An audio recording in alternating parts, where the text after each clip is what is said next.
The alleged ringleader behind a string of retail thefts across 21 counties in California is facing justice. ABC 10 News reporter Moses Small is joining us now live with the charges the woman faces. Hi, Moses. Hi, Kim. Yeah, Attorney General Rob Bonta says law enforcement gave a San Diego County woman several felony charges for allegedly leading an organized retail crime ring. Now, that group is accused of stealing and reselling almost $8 million worth of beauty supplies from stores around the state. But AG Bonta also says that the issue of organized retail theft in California is a much bigger issue than this case alone. Thieves breaking display cases with hammers, ripping registers out of stores, and committing smash and grab robberies.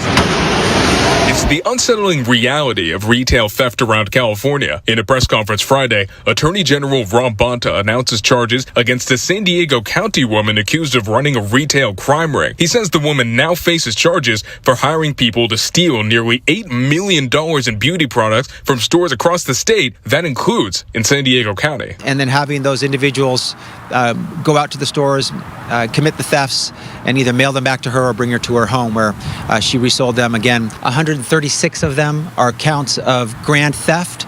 Those are all felonies. This comes just a day after Assembly Speaker Robert Rivas introduced Assembly Bill 2943, also called the California Retail Theft Reduction Act. It expands the definition of grand theft and it makes it easier to charge people with possessing and selling stolen goods, but it doesn't address Proposition 47. That's the often criticized policy that means you have to steal at least $950 worth of merchandise to get charged with a felony. I wonder if you think that Assembly Bill 2943 goes far enough in addressing that crime in a meaningful way. The thing that deters crime, deters an individual from committing a crime, is the belief that they will be caught if they commit it.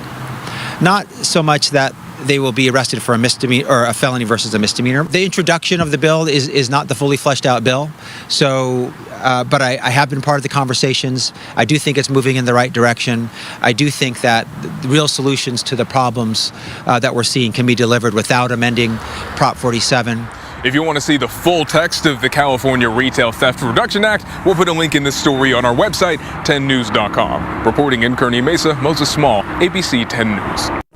When I first heard, briefly, about this particular story, I said to myself, "Oh, here we go again. Let's do this. Let's do this." And then when I was starting to gather information so I can come on here and make this commentary, I said, "Wait a minute," because I was looking up audio clips to put in there, like the one you just heard involving this woman named Michelle Mack. And believe it or not, well, not believe it or not, you could probably believe it, I believe her husband was also involved in this as well. And when I typed it in, I came across at the very top of the YouTube search a video that I had watched pertaining to someone named Michelle Mack. And it was about maybe a month or so ago, but I didn't think nothing of it. And sure enough, I put two and two together and said, wait a minute, this is the woman right here that everybody on social media, more specifically X than anything, has been going crazy about for the last couple of days. And I said, they literally gave this woman a lot of cover, because this incident that everyone's going crazy over involving Michelle Mack did not just happen between the month of March and February. This story came out back in December when she was arrested. Yes, in case y'all don't know, Michelle Mack was arrested back in December, at the beginning of December, her and her husband. So that video that people have been seeing circulate on X of her being arrested and taken out of her home and put into the squad car, that was in December.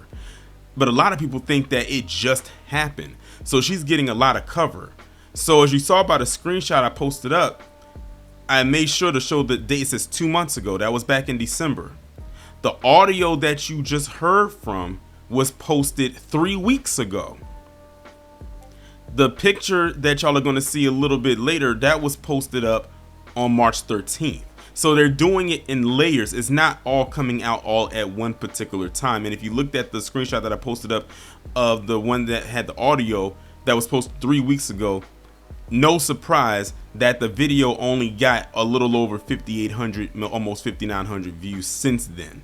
And as big as a story as this is, it should have gotten way more views. Now, what's very interesting about the story indeed, of course, is this whole topic of smash and grabs. You know, smash and grabs is something that commonly happens. You know, you have a group of people that plan to come together to go into these high-end retail stores and start smashing and, like they say, grabbing whatever they can, and they bring it back and see how much money they can get out of whatever it is that they can. And they said this woman has been doing this for a while. She basically installed a crew, and they have been tackling about 20 plus counties throughout the state of California. That is a lot of counties. Now, the thing about it is the racialized component, because here you have this PC woman and along with her husband who were running this operation. And they probably were installing different groups of people to go and do this. On social media, there has been various videos popping up over the last couple of months, especially in the last year or so, where you had people going in there dressed in all black. They had the black shoes, black socks, black pants, black hoodie. They had their faces covered with a black mask of some sort, maybe some shades and some gloves. And of course, typically you had the usual suspects claiming it was black people going out there committing all these smash and grabs. But I did a couple of videos debunking that, and it showed that a lot of the people that was doing those smash and grabs happened to be south of the Borderian individuals. Because when you looked at the demographics for some of these locations, there wasn't a big black population. Then they tried to say, oh, maybe they traveled there. I say, you think that black people from one place traveled all the way, all these hours just to go to some high-end retail store in another place? I said, you do realize California's a very big state. Some places you have to fly to if you don't feel like driving. It's that spacious out there. And it would make no sense for them to do that. So that quickly got debunked. Now they're feeling it again, because now they're finding out that the head of this whole operation was ran by her.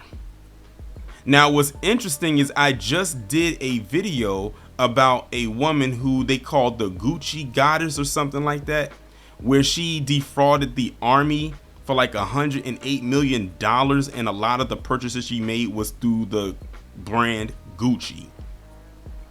Now, again, what do these two women have in common? Oh yeah, they're non-black.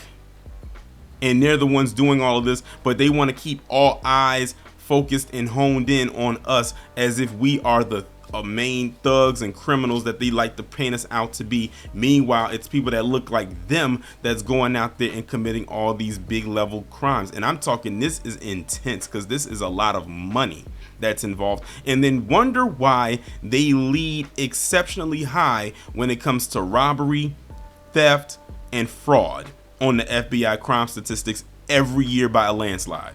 It's because of crimes like this. And a lot of the times, the people that are the head of these particular crimes don't even need the money.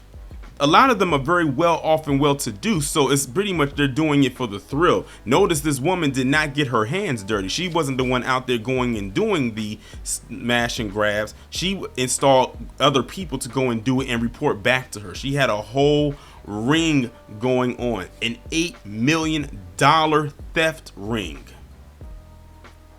You had the other woman I just talked about defrauded the army for $108 million. So what do they got to say about that? I know they're not going to say much, but I figure I'd ask anyway. But of course, mainstream media is not going to propel this to the forefront. And again, that's why a lot of people thought this just happened. No, she got arrested back in December. It's just that now y'all are finally well aware of who her name is, because at the time they told you what her name was, but you couldn't find a picture of her. But now that she's been arrested and her picture is out there, now you can put a picture to the name. And they just did that a couple days ago, and it was intentional for them to do that. I'm not shocked, nor am I surprised that they did that, because it typically happens a lot. It happens quite often, to be honest with you. As for what's going to happen to her, I had looked through some of the comments under the video, and people was asking what punishment she should get. They said that she should be punished to the fullest extent of the law. They said this is California. They said she would probably get about 30 days. Someone said 30 days. That's saying a lot. She might get 30 hours of probation, if that, or community service of some sort. That means that tells me right there that in California, their very last days of school with their criminals, especially their PC ones. And then she's a PC woman on top of that, and she probably presented herself a certain way. But we'll see, because that's a lot of money that was involved with this right here. And really, if it was up to me, I would let the stores that got stolen from and damaged to pick the punishment that this woman should receive, and everyone should be held accountable as well. Even the people that she installed to go and do it, they are not off the hook. Just because they weren't the brains behind the operation does not mean that they are void of consequence. Get their ass too. And the same for the husband. I remember the husband, he was being arrested right along with her. Good, that means he was helping her, and she was the mastermind behind the whole thing. I wouldn't be surprised if somewhere down the line, Lifetime or one of those women's networks try to create a movie behind her, or Netflix to try to sympathize or empathize with this woman to make her seem like she's some innocent, delicate flower. No, she is not. What she did was extremely illegal, and we know if it was any one of us that was involved with it, we know that they would have wanted the book to be thrown at us immediately. Not even the book shelved in the library that it is in.